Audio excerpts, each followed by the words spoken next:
This is Smithy.tv. Hello, ladies and gentlemen. You have tuned in to Breaking Down the News Yes, with it is. Clifton Joseph and Kenny Robinson. We're here. What we're doing right now is talking about this past weekend, this past Saturday night, was President Obama's 8th and final White House Correspondents' Dinner. Those are usually newsworthy. Well, they usually are because somebody said something the wrong thing, you know, and this one was great. Have you had a chance to watch any of it on Yes, tape? I've watched some of it on tape, yeah. So right now they're saying that Obama, I know you don't care for the man, but the cat was funny.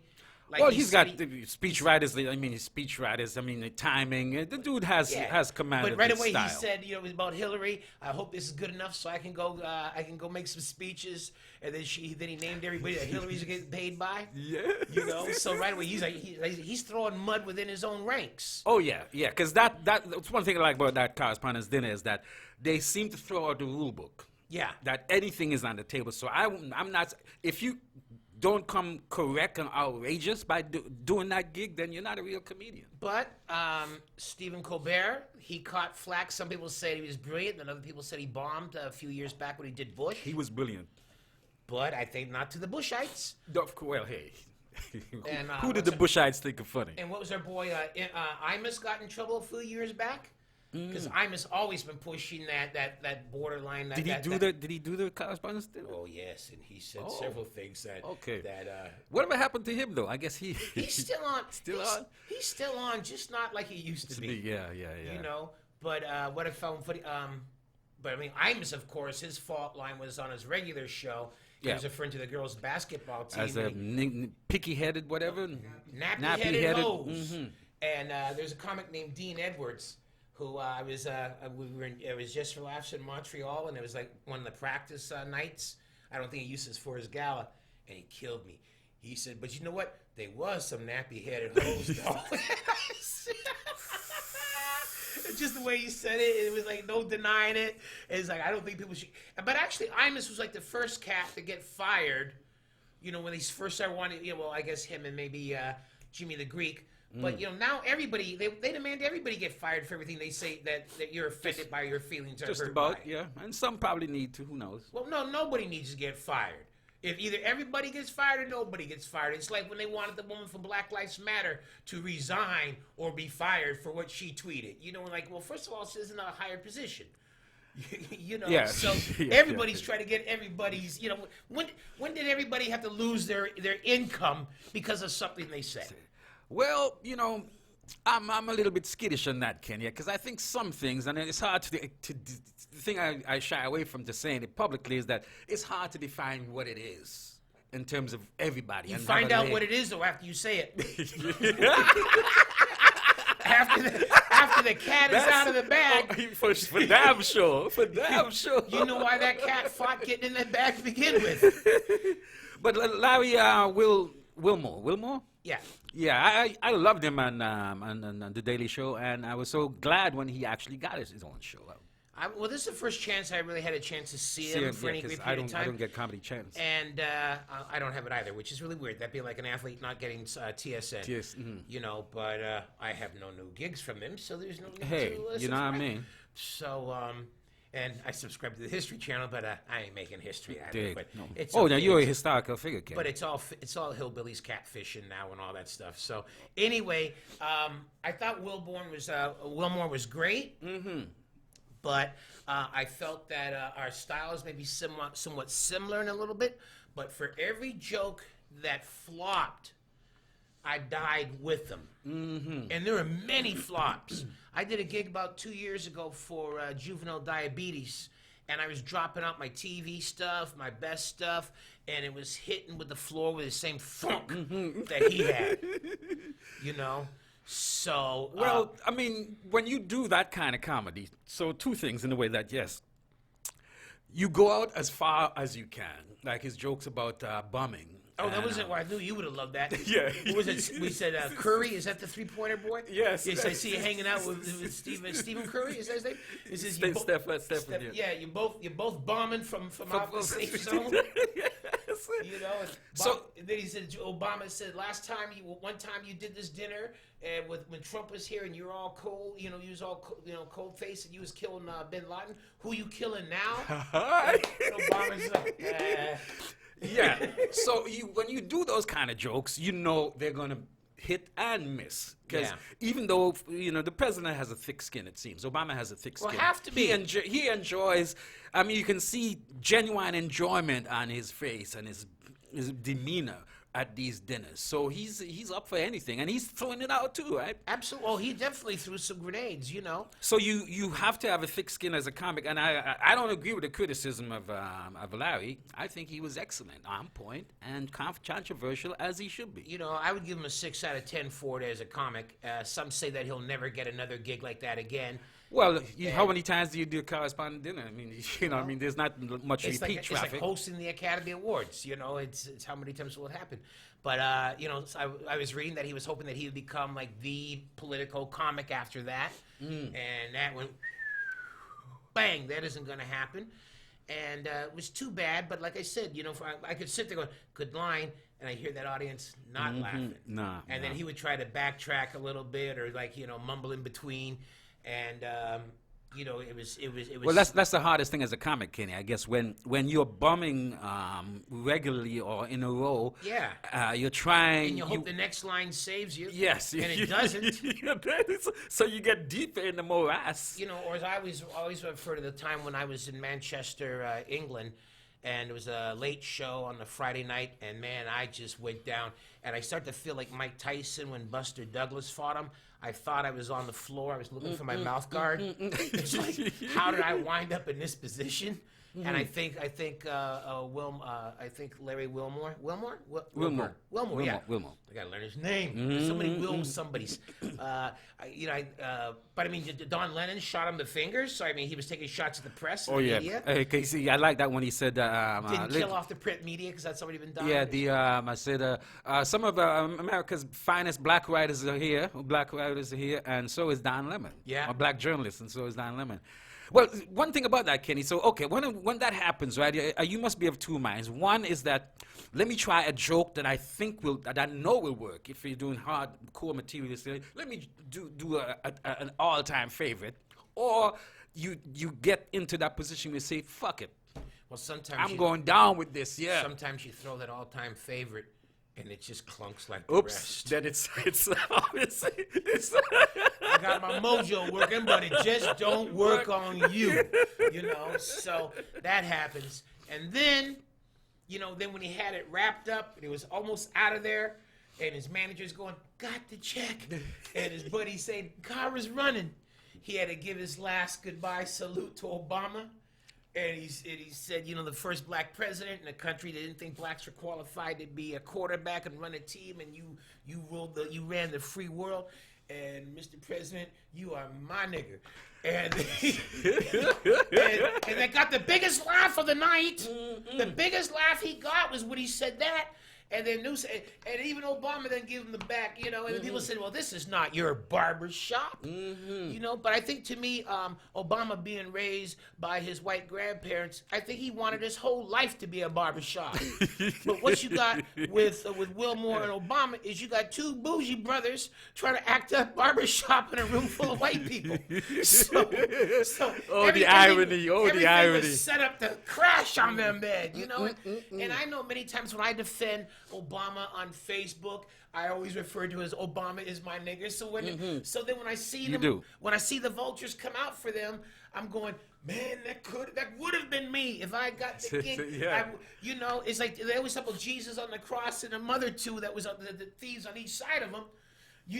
I was sitting there like one of them thieves going, man, you only got 3 nails. I got 4. So. Oh, no. Look, Sharpton is mad. Sharpton was the first one to jump on it. Fuck Sharpton. What did I mean? He's still processing?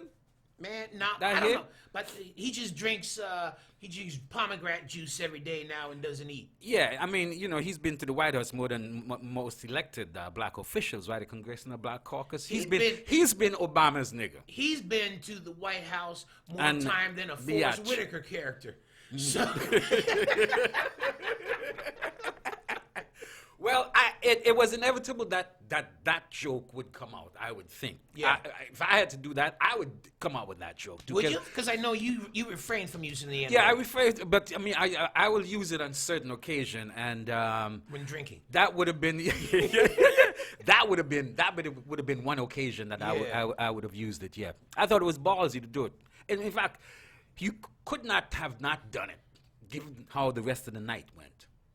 Well, that was the end of the night. Yeah, that's what I'm saying. Do you think Pryor would have used it?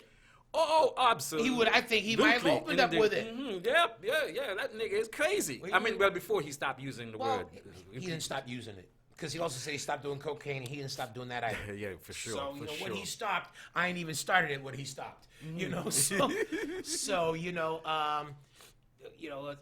I don't know. Chappelle would he have gone? Yes, Chappelle. I think any frontline black comic would have gone there. Absolutely, I think so. Chris Rock would have done it. I mean, I think Chris Rock would do it. Of course, all of them guys like pretenders to the throne, like D.L. Hewley and Kevin Hart and so on. Yeah, them cats. But would none do of them would have had the Wall Street cred or to get that gig. And definitely Cat Williams will do it from jail. He probably do the Correspondent's dinner for live satellite from. Cat would have wound up getting in a fist fight with the president and get shot by secret. You know what's the most ignorant thing I keep reading from these scared of the boogeyman Negroes? There are so many in America. They keep saying that the Illuminati or the government is setting Cat Williams up for the Cat doesn't for need the any fall. setting up. I'm going. Cat is doing it because of what Cat Williams said. What did he? He's in jail now because they locked him up. He threw a salt shaker. Salt shaker at somebody. But they're talking about Cat Williams has said this, and the government, the Illuminati are frightened about the words he's speaking. And I said, he isn't saying no Martin Luther King shit. He's just saying, I'm not a puppet, take it in the booty like all the other black movie stars do. And I say, if you can assassinate a president and you can assassinate a man like Martin Luther King, shooting, running, or having somebody get a hot shot of dope, for a cat like Cat Williams wouldn't be a hard thing to do. No, I mean the Illuminati is not afraid of so-called Illuminati, the ruling class is not afraid of Cat. They might be afraid of his droning voice and want to put some bass in it, but I don't think there's anything I don't to worry even about. believe the Illuminati exists. Really? I think that's just some boogie woogie. Well, shit the to ruling scare class, the forget the children. Illuminati, the ruling class. Yeah, that's there what we're is a- talking about. yeah, There's a 1% ruling class. But Larry, I'm glad he got the opportunity. I mean, he's one of them comics who I'm still looking for my next Richard Pryor, tell you the truth. Radical, funny, radical, don't give a shit, out there, far out there. Many doing his pretenders thing. to the throne. Dig. And of course, Kenny, you are that guy for me right now. How was the album, man? You just recorded your latest album. Well, first show, I was all worried about. I was not worried, but I was trying to make sure I didn't do any material that I've ever done before. Mm-hmm. So that's so it's like that was hard, and so I was happy with the first show. And then the second show, I said, well, let me get all this really really raunchy stuff I didn't do earlier. So I have extra tracks, extra bonus tracks. Hi. So there was a family reunion of about 18 or 19 hillbillies from somewhere up north, and they were really hammered, and they walked. Makes for a good audience. And apparently, they like walk. I've noticed in the past 2 months, more and more people are walking on me again. For 20 years, they stopped walking. So I'm going, damn, am I really terrible? Or am I starting to rub some nerves again the Absolutely, wrong way? absolutely. I think it's the latter. Well, you've always done that, but maybe you're doing it extra now. Well, for a while, I become respectable. So now I'm going, well, gee, is it your new stuff is scraping and upsetting people? So now I just laugh. Dig. So no, you just don't give a shit. Well, I do, because if you walk too many, they don't let you come back to the club and make that minimum wage. Well, And I got kids trying to go to school and a daughter trying to get married, and my landlord still likes his rent. So I cannot just say it doesn't matter, but we're throwing it. So and then I did some shows where I'm just trying to prepare for some other stuff, and then I realized there may be too much political or too much racial material in for it. So when I can't do political or racial, what's my third bullet to go to? Well, then we go to sex. And Which is not controversial. well, it is. It is when I'm describing something. Yeah. So it's I owe that to my new girlfriend. As I tell people, I'm 58 years old. My manager hates me mentioning my age, but people say, "Well, we know he's old. We've been watching him. Yeah, We didn't for wanna put 35, 40 years. We yeah. didn't like him 35 years ago. Ain't nothing changed." And my lady friend is 31. So excuse me, Kenny. when You I- really you slanted to the young ones. I didn't happen that way, but I'm 6 months older than her daddy. So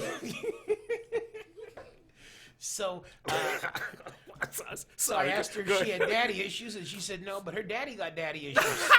And I'm the daddy he's got issues with. And I think maybe having that new attitude about it now, like he asked me, what are your intentions with my daughter? And I said, when I figure it out, I'll let you know, kid. Don't you be questioning your elders. Your elders. Have some respect. So with a C. So, did you see Aretha Franklin's tribute to Prince? I didn't hear it, but I saw stills of it. She was at the- She's just purple. Didn't even do it. Never meant to cause you any sorrow. Just purple, right? She could have gone steak and eggs, steak and eggs. It would have been the same because She's got a voice, yeah. The she's lyrics a- don't matter. It's just yeah. the sound that comes out of her mouth, So, anyway, for all the comics out there that are still managing to offend an audience or rub them the wrong way or have them offended or outraged, keep the struggle up. Now it's even tougher than before because of political correctness. And it's even costlier now. Before it just cost you gigs, but now we have the human rights commissions. And I never thought I'd be coming into the circle that was against their existence. But when people are winning $25,000 because they didn't want water, they didn't want lemon in their water, and these commissions are saying, well, yes, you're right not to have lemon in your water was violated. I think definitely there's some new targets that need to be taken out. Go on that soapbox, Kenny. Go on, stand up. Stand That's up. usually my right wing conservative friends are crying about that because we have to be politically correct. But Oh yeah. so hey. That term is a misnomer. But go ahead, brother. You were making a point or trying to. Well, no, it's not a matter of trying. I don't see many jobs being saved. It's always foolishness we read about in the papers now. Well, there are some foolishness, but Way too much foolishness and not enough righteousness. So, I'll agree with you on that one. There, yeah. So, it may take a while for me to verbalize what I mean. That's why we have a second show. So anyway. But of course, comedians need that wide berth to, and you got to offend. I mean, part of the whole thing of art is to offend, right? Well, now it's become what you're supposed to entertain. So, See. So sometimes I throw impressions in, and But I'm this much close to you, Kenny, because if you have freedom of speech, you have freedom of speech. Yeah. There's no like half. You can have half of it. some of the funniest shit I ever heard would have been called hate speech. So anyway, folks, you'll hear no hate speech here. But if you want to ever send us an email to give us yours, well, we haven't had any. We haven't had it, but we haven't asked for any. So then the No. public hasn't spontaneously erupted with Right. a whole bunch of inbox material. Obviously, we haven't said anything controversial enough. No, well, maybe we should start doing that. Next week, we will be really, really controversial. Next week, we're going to say shit to hurt your feelings. But in the meanwhile, we're just going to say thanks for love you. tuning in here. We love you. We love you. Breaking down the news, Smitty TV. Clifton Joseph. Kenny Robinson. Yeah, Kenny. All right.